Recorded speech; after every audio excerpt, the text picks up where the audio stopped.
It's a great opportunity to host one of our guests, Madam Mrs. Elizabeth Omolo from the IEBC, Kenya. It's election time and everyone is looking towards IEBC to ensure that we have free, fair, and credible elections. So today, Mrs. Omolo is going to answer a few or a couple of questions from the diaspora. So I welcome Madam Mrs. Elizabeth Omolo to KDR TV. Madam Mrs. Elizabeth Omolo, welcome to KDR TV. Thank you very much. I appreciate that. So yes, what are you doing in America, Mrs. Omolo? Yes, I was nominated by the IEBC to come to Washington, D.C.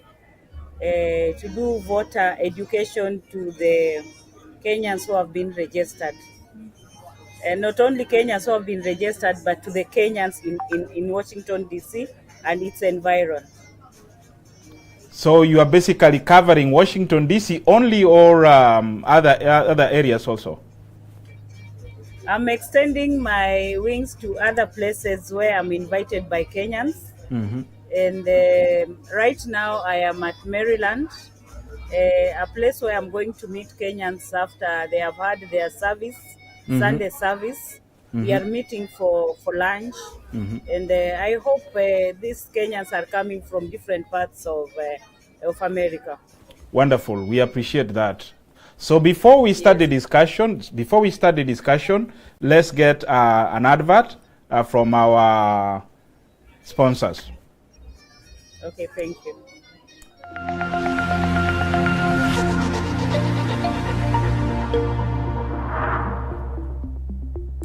My name is Peris Mora. I learned about Diaspora when I went to the US to visit my son.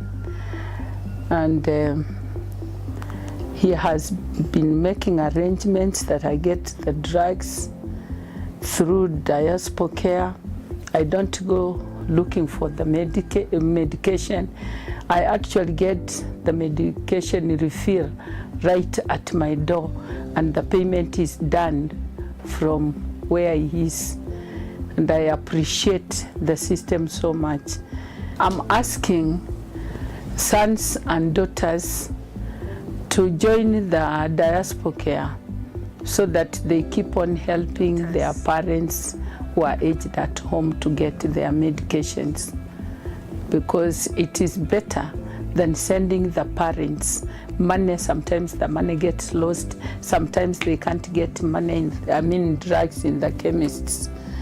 And so they keep on struggling. But when you join the Diaspora, you are assured that the medication is it's given right at the door. I appreciate the Diaspora so much, because earlier on I used to get my supplies, and when I miss one drug, I would look for it in other chemists, in other pharmacies. But these days with Diaspora, I'm so comfortable that Diaspora pharmacies, they know when to get my refill, and they deliver it right at my door. Thank you very much, Madam Omolo. We are now back. Yes. So you've basically been sent by the IEBC team, yes, to come to the US and talk to the diaspora, because this is the first time the diaspora is voting. And yes, many people out there, especially in diaspora, are willing to hear more about how the voting is going to take place. So the first question I have on my table here, do you believe, or do you people ascertain that we are going to have a credible and fair elections? Oh yes, thank you, Mr. Ben, Engineer Ben.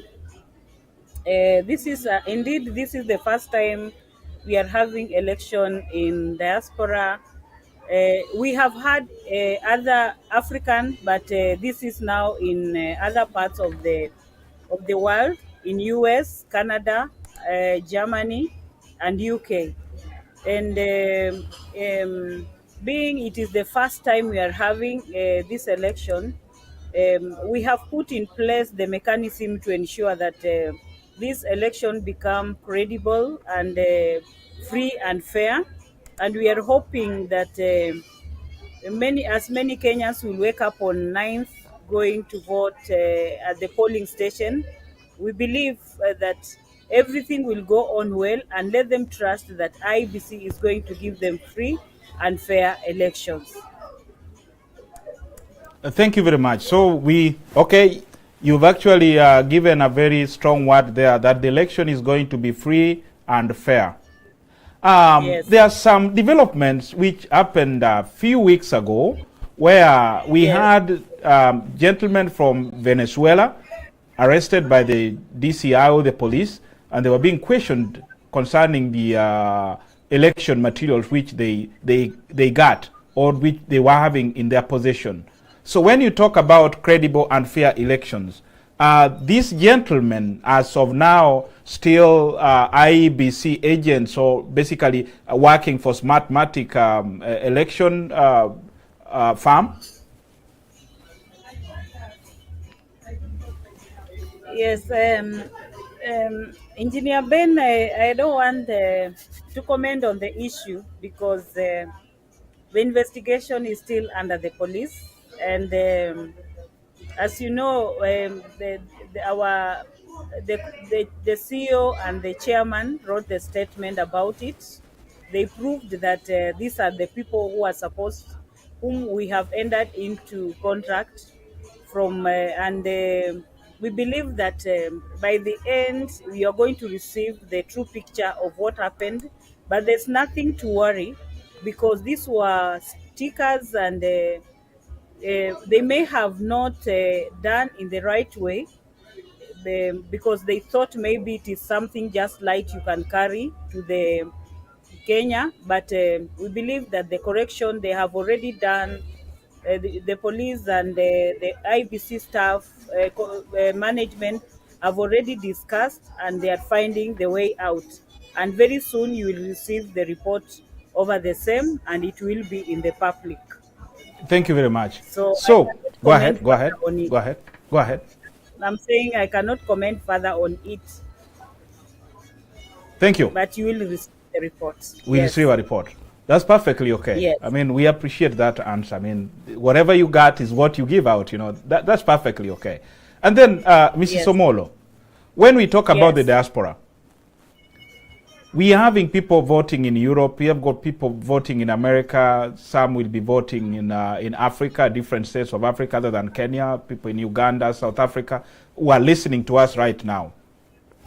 Okay, we got some confusing information that the voting will be taking place at night. So can you tell us exactly the time when voting will be taking place, especially in Europe or in America? Okay, we have had this conversation in the social media, but IBC had not come out to explain to Kenyans about the voting time zone. But when we left home, the matters were being handled. And right now we have received the news that the voting is going to take place 6 the local time of each country. So when you are in US, where 9th, 6 on 9th, that will be on Tuesday 9th at 6 local time. That is when the voting is starting, and it is going to end at 5 local time of that country.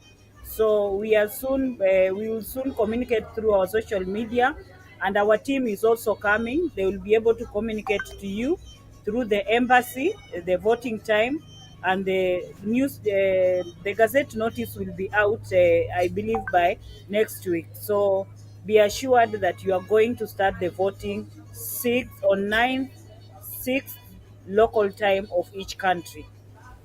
Thank you. That is a wonderful answer. You know, people listening now, because they were getting confused. Now it's 6 local time where you are. Like now in Washington, D.C., where you are right now, it will be 6 in the morning. Yes, 6 in the morning. Thank you very much. That is on 9th, Tuesday. Yes, thank you very much. So there's another question here. We want you to please verify. You know, people are traveling from most parts of the, especially continental U.S. People are coming from, there are people coming from Mexico and people coming from the 50 states in the U.S. You know, it's very long distance, and they are questioning about some processes which maybe some of them were not really very sure about the voting going to take place. So if they reach in Washington, D.C., where will they be voting from? Okay. For the citizens who have registered and they're residing in U.S., we have 3 places where they registered. Where you registered is where you are going to vote. We have 3 polling stations in US. We have one at the Washington, D.C., that is the embassy, at the embassy. We have another one from New York, that is a consulate, and we have another one in Los Angeles, the consulate. So where you registered, it is where you are going to cast your vote from. Wonderful. That's a pretty good answer. Thank you very much again for that particular answer, my sister. So when we are actually seeing your role as a compliance and quality assurance officer. So what does this role actually entail? Okay. The role of compliance and quality assurance, it is, my work is to oversee the operation of the organization. And right now we work hand in hand with the directorates which are in place to ensure that preparation of general election is in place. I assist in the office of the CEO by ensuring that right now to advise and know if the materials have already been procured and they have been taken to the right place at the right time. And we also have to ensure that at least like right now we have to ensure that like voter education, it is spread across the continent where we are registering in the diaspora and in the local. We have to ensure that the operation of the organization is up to date. So we are checking the compliance of everything. We shall check even the compliance even at the time of the results management. Before the results are released, we are going to have the compliance quality assurance to ensure that everything that is announced, it has been done, and the quality or the checking has been done in the correct way before the results is being announced. So compliance cuts across all the work in IBC in terms of documentation. It also cuts across in terms of payments, in terms of procurement activities, in terms of some legal matters. So compliance cuts across. So that is basically what I do. But my work now, I report to the accounting officer of the organization. Thank you very much. So in a nutshell, I'm getting so many questions on my table here. In a nutshell, can you briefly tell them exactly what you are going to tell Kenyans who are going to congregate right now? We had yesterday, I was in a webinar where you are really telling Kenyans exactly what the IBC expect them to do. But right now we are on a TV format and so many people are watching or listening. So tell us in a nutshell why you are in the United States and what exactly do you want Kenyans to hear from you, or which information do the IEBC Commission want Kenyans to hear from you guys? Go ahead. Okay. You are asking why I am in US at such a time. Yes. Okay, being that for many years, let me say since independence, this is the first time IBC is coming out to bring election in diaspora, especially in US, Canada, and UK, and Germany. This is the first time. Kenyans from this place, diaspora, have always been asking, can we have an election in such a place? Because we Kenyans and we want to vote.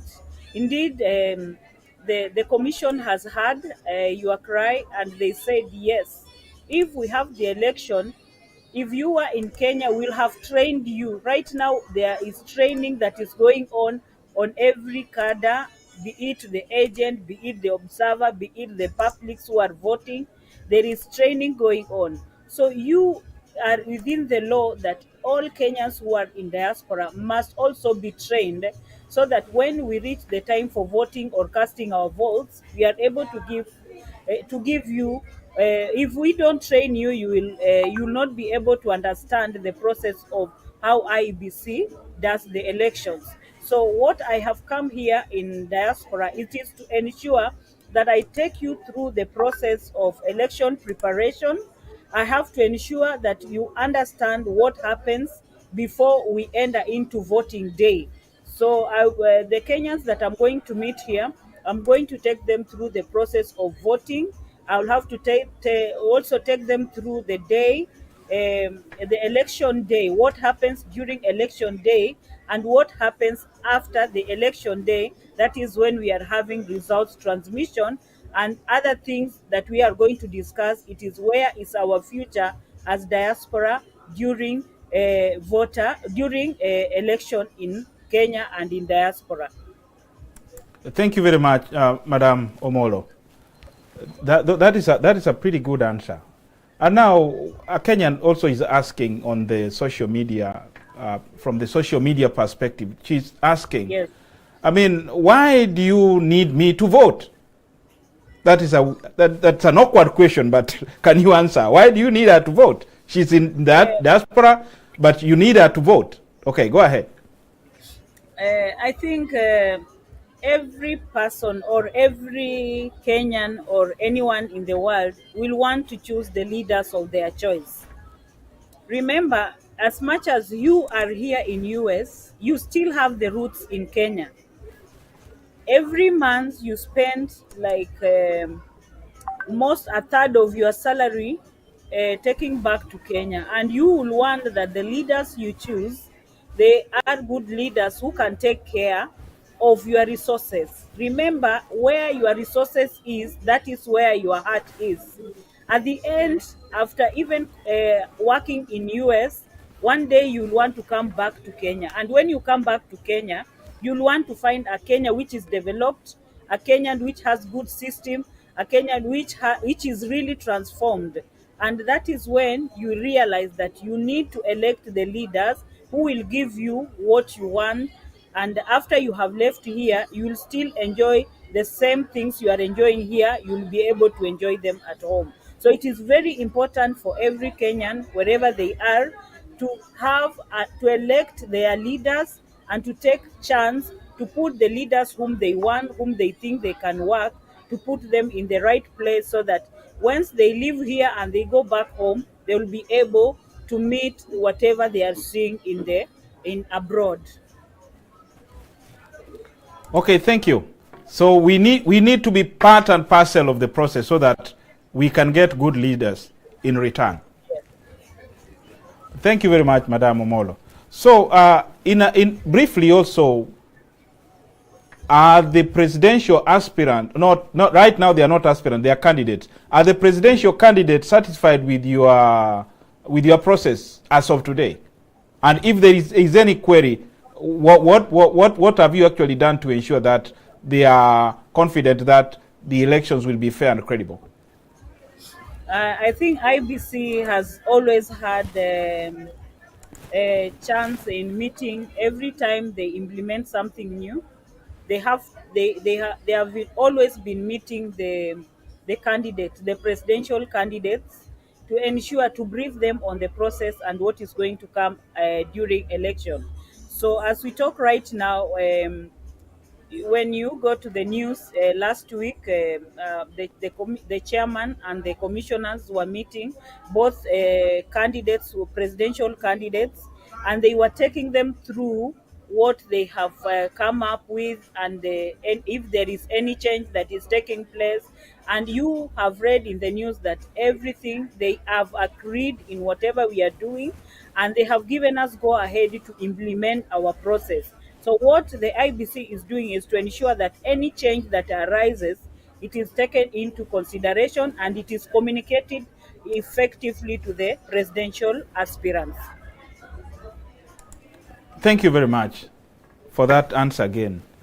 So as of now, no complaints. Everything is in line or in lieu with your plan, and everybody's ready for the big day. So do you have any challenges of today?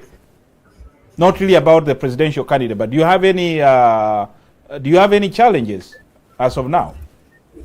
Yes, challenges can never mean in any system that is being implemented. Still, there are those who are satisfied that our process are good and we are going to deliver a credible election. However, there are some in the who are in denial that IBC is likely not to give us the correct picture of the elections. So there are challenges here and there.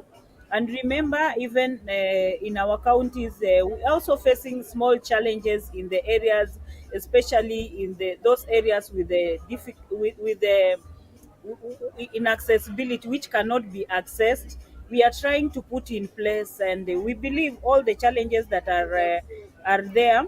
We have involved several stakeholders, and we have all people coming together to ensure that all the areas that has an issue is being sorted for. So I believe the challenges are there, but we are trying to find the solution for each challenge that exists. Thank you very much. Now, okay, you've actually hit the nail on the head about the results transmission, especially from areas where there are no network coverage. So tell the diaspora, how will you manage to transmit these results? Will you send helicopters to go and pick these results from there, or there'll be a way you are going to use satellites? Okay, this is what is going to happen. IBC have entered into partnership with the main service provider for internet, that is Safaricom, Airtel, Telecom. And these three organizations are able to reach out to areas where they cannot access the internet. However, in the places where they will be have difficult to transmit the results, they have ensured that there's satellite to assist in the transmission of the results. And if it is not at the same polling center, they have provided a distance where you can move with your kit and then you transmit the results from there. So in the matter of transmission of the results and areas which is not covered with the 4Gs or the internet, it is already catered for, and the IBC is moving forward to ensure with the partners to ensure that those areas are really assisted and they will be able to transmit results as usual. Thank you very much. Thank you very much again for that answer. Now, there's a question online here about the Form 34, A or B. Yes. And from the news, we got information that you had printed a couple of books for Form 34A. How are we going to be sure that these other books are not going to be used in the elections? Okay. Okay, those are news, but by the time we left the office, during our training, one thing that we are sure that each tallying center and each polling station is going to have Form 34A, and that Form 34A that is going to be there, it is the one that is going to transmit the results is going to be used in the transmission of the results for presidential candidates. What happens after we have done the tallying of the results and the counting, at the polling station, the PO, who is the presiding officer, will be required to fill Form 34A. The Form 34A will be, after being filled, the agent will be able also to put a signature as a witness on the same, and then the image of that form will be sent to the National Tallying Center will be sent to the National Tallying Center, and that is the one that is going to run in the screen until all other forms of 46,200 polling stations are received, and then they can be done quality assurance, and then we can now announce the results for it. But whatever we receive from Form 34As is going to be it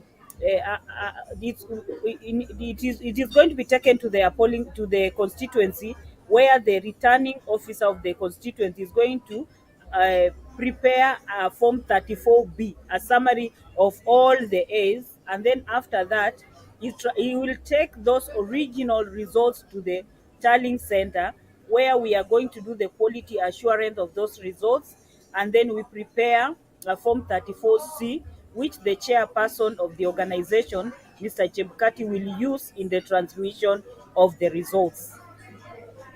Thank you for that wonderful answer. Now let's go back to our country, motherland, Kenya. You've already answered Yes. a few questions from the diaspora people. Now let's go back home. Yes. Back home, there are some few issues of voter manipulation. Some we've heard even from your own commission claiming that some people are buying IDs to ensure that their perceived candidates can win in those particular areas. So do you have credible evidence to put on the table, or these are just rumors? Oh, for the past 1 month, we have had training of all security officers who are going to man the election and the polling centers. The training has taken place in all 290 constituencies, and there is mechanism that has been put in place that any person found to manipulate the voters is going to be taken in he is going to be charged. So in the issue of manipulation, our people are on the ground. There is enough security that is catering that. We have partnered with the Minister of with Mr. Matiang'i, the CS of Interior, and he has given out all the support that we need, and we believe there will be no manipulation, and in case of anything, the Interior is ready, and the person found will be charged. Oh, thank you very much again for that answer. Now, let's now discuss a few key areas here about some political bickering, some supporting the IEBC and others not supporting IEBC because of one or two key areas they're actually concerned about. And this is also going up to the grassroots level. So, and the other thing is about some verbiage, let me call them verbiage, media verbiage. Especially when we hear leaders speaking unprintable words, in not only in social media but in TV stations. So what is the IEBC role in ensuring that there will be no chaos, there will be no ethnic cleansing, to ensure that the election process will be free and transparent as possible? So what is the IEBC, or which steps is IEBC taking to ensure that these leaders are brought to justice? Okay, the IEBC, in terms of ensuring that there is control within the political line, the IEBC has always been issuing statements, and as you have seen in the past, any political and party aspirants or any candidate who is found to be guilty, they have always been charged from the IEBC, and we have had several times when they are summoned for their action, and some of them are charged because IEBC has the mandate to charge them, and also they can even withdraw their candidature. So IEBC is always up to ensure that any words that are spoken in public that are not good, that may cite violence, they will be called in, and they will be summoned by the chairman and the team, and they will be charged accordingly. Thank you. Recently, we got a few complaints, especially from the Kisii voters, whereby some people, some civil society organizations were claiming that there was bias in choosing the returning officers or voter agents, the IEBC agents in various polling stations. Is this a misconstrued information, or, it's basically something which the IEBC is really working on to ensure that there is no nepotism, there's no, they claim that one tribe or one ethnic group has been actually sent to a particular region. Are you taking into this, are you taking this information seriously? Okay. Yes, there was such a incident that happens in IBC, in Kisii, where they wanted an IBC staff to be taken out of that place and be replaced. But Engineer Ben, let me assure you that this is just an issue of political alignment, and let me assure you that the staff of IBC, before they take an office as the returning officer, they take the oath of secrecy, and any person found in malpractice, they are dismissed from the service. So this is just an issue that maybe another political party is feeling that maybe the returning officer is favoring this other one, but there's no basic or there's no there is no basic area where they have shown or anything that has aligned them, but the IBC chairperson managed to handle the situation, and the officer who is in that place is working, and I think all of them were summoned, and everything is in place right now. Thank you very much for that answer again, Madam Omolo. Now, we are almost concluding our interview, but there are Yes. key areas we also needed you to maybe ascertain or verify. Yes. So how many, especially in Kenya, how many, let me call papers or cards people are actually going to take or to check mark in a polling station? How many are going to be there? Okay, in a polling station, in every polling station, we are going to have 6 ballots. The one for member of county assembly. Number 2, we are going to have one for the MP, member of National Assembly. We are going to have one for the county rep women. We are going to have one for the governor, senator, and we are going to have the one for president. So there are 6. So when you walk into the polling station, what you'll be required to give is, number 1, you will be able to you will walk in and find a clerk will be sitting at the entrance, and he will take your biometric. Your details will come out. When your details comes out, you will go to the next, he will check the details and then takes you to the next level, where you will be given 6 ballot papers. These 6 ballot papers, they contain all members of parliament, the way I have mentioned, and then from there you'll be ushered to go to the booth, where you'll be required to tick a candidate of your choice. And then after that, there is 6 boxes, ballot boxes, aligned in front of that polling station, where you will be able to put each ballot paper in where it is supposed to be casted, because each ballot paper has a different color, and the color that is in that ballot boxes resembles the one in the lid of the ballot box. So you will be helped to put all of them. After you have finished, now you'll be able to leave the station after they have marked your finger with an indelible ink. Thank you for that question. Thank you for that answer again, Mrs. Omolo.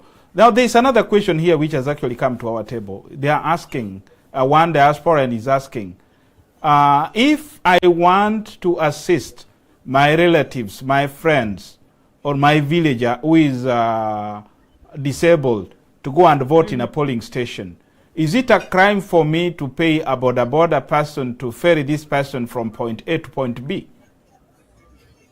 Come again, sorry.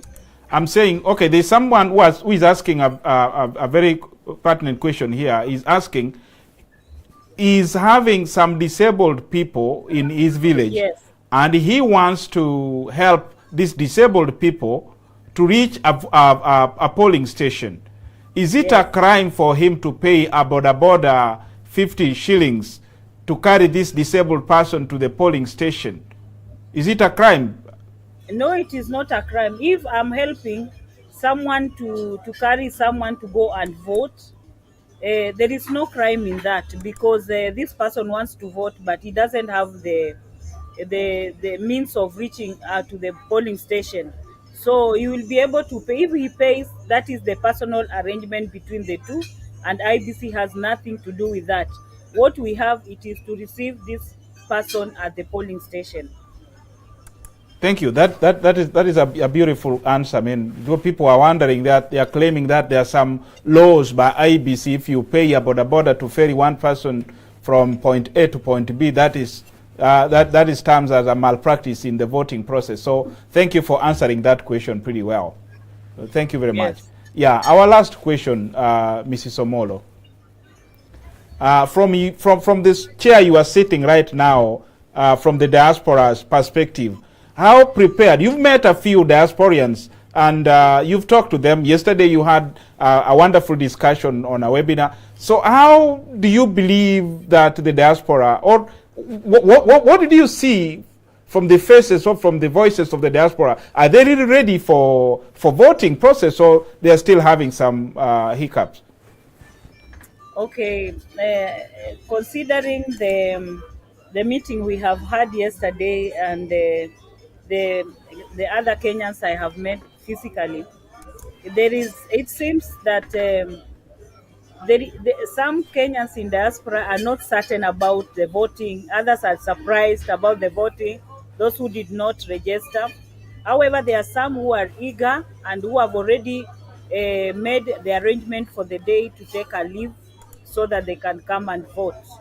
So that one is expected, especially because it's a new thing that is taking place in this country, that there is half-half. Let me say we have 50% are ready, 50% are not ready. But we are hoping, as we continue giving them voter education over and over, by 9th, most of them will have made up their minds, all of them, to come and vote. Thank you very much. And from your own conclusion, or a way you have actually done some observation, you know, America is really very big, 50 states. Like, I've got a team right now traveling all the way from Minnesota to go and vote in Washington, D.C. Around 70 people. You know, it's really expensive, but these people are planning travel. And others traveling from Texas, others traveling from New Mexico, and other places to go to their nearest polling station. Is IEBC having any plans to ensure that in the near future, especially in 2027, that many Kenyans who are living in the diaspora will be able to vote? Okay. I know, yes, this is a problem that everyone has commented, that the distance between the polling station at Washington D.C. and where they are living, it's large, that they may not be able to reach there because the cost of going there is too high. And as I discussed yesterday in our meeting, I said that it all depends with Kenyans living in diaspora. IEBC just follow the law. The law says that the voting in diaspora will be done at the embassy, and the consulate was added there. So it is upon you people, that the Kenyans in diaspora, to ensure that immediately after the election, you can initiate the process, and early enough, so that we may start planning on how to increase the voting system in diaspora, and how many Kenyans can be reached in wherever they are with ease to vote. So it will all depends. If you remain united and you are able to work together as a team, then you will be able to help the other Kenyans who are in diaspora to vote with a lot of ease. Thank you very much, Mrs. Omolo. So, do you have any closing remark? Maybe you want to tell some, I mean, not some, but you want to tell Kenyans who are in diaspora your perspective on the electioneering period or the election process from the IEBC. Do you have something to say? Maybe we didn't ask you that particular question because of time. Can you actually come forward and tell them? Go ahead. It's your time. Yes, what I can tell Kenyans who are living in diaspora that let them have trust that IEBC is going to deliver credible elections. And back home, you left your families and you left your families there. Please just try to talk to your family to maintain peace at this election moment, and let them know that election is only once, and it will go after 9th, and we shall be left together as family. So maintaining peace is the most important, and let us celebrate the candidate who will win the election, because they have had many months to campaign, and if you are not, these candidates were not able to convince the voters. So let them just accept and move on, because there's always another chance. So let's maintain peace and have faith in IEBC that we are going to deliver free and fair elections. Thank you very much, Madam Omolo. Our last question, somebody is also asking me here, what is the media's role in this particular election process? Is the media going to be allowed to transmit the results as they are seeing them from there to their media stations, like tallying, I mean, saying, okay, presidential candidate A has got 13 votes, the other one has got 20, the other one has got 5. Are they going to be allowed to do this, or this is exclusively for IEBC? And if so, what is the media role in this particular election? Media role, it is to ensure that Kenyans are updated. And media were trained several times and many times. Since last year, we have been having stakeholder engagement with media, and media have been trained on the way they should be reporting. So the role of, if we lack media, there will be a lot of speculation, but they have been told on how to report, and to put the and the reporting, and the way they do their reporting should be the one that should not bring violence in the country. So the role of the media, basically, it is to inform the public and to inform the world on the updates of the voting. So we are depending on the media, but let the media be able to give the true picture on what is on the ground. Thank you very much, Madam Elizabeth Omolo, for having a wonderful time with us today. We hope we'll definitely continue having a discussion or a dialogue with you guys, so to ensure we have credible elections, especially in the diaspora, not only the diaspora, but back in Kenya. So we'll continue to working as partners. So tell your commissioners, we are here to assist you in all those critical areas, especially from the media perspective. So may God bless you. Have a wonderful meeting. Till next time, God bless you. Amen. Thank you very much. Okay. Thank you. Okay. Okay.